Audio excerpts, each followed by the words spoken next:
संभाजीनगरमध्ये औरंगजेबाच्या कबरीवरून वादंग सुरूच असल्याचं बघायला मिळत आहे। महामंडलेश्वर कलकीरामजी महाराज यांना संभाजीनगरमध्ये जिल्हाबंदी लागू करण्यात आली आहे। गुढीपाडव्याला कबर हटवण्याचा कलकीराम राजांनी इशारा दिलेला होता आणि त्याचमुळे त्यांना ही जिल्हाबंदी लागू करण्यात आली आहे। औरंगजेब कबरीच्या परिसरात कडेकोट बंदोबस्त सध्या तैनात देखील करण्यात आला आहे।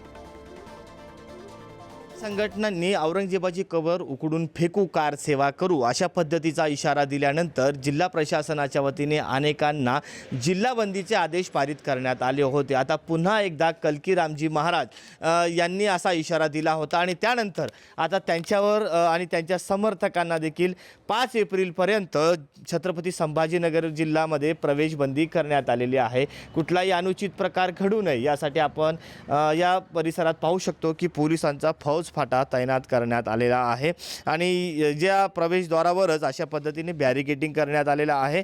कलकी महाराजांनी हा इशारा दिला आहे की गुढीपाडव्याला आम्ही कार सेवा करू आणि ही औरंगजेबाची कबर पाडू अशा पद्धती इशारानंतर आता पोलीस प्रशासन आणि जिल्हा प्रशासनाने ही जिल्हाबंदी करण्याचा निर्णय घेतला आहे। कॅमेरा पर्सन अमोल वागुलेसह मी सचिन चिरे, पुढारी न्यूज, खुलताबाद, छत्रपती संभाजीनगर।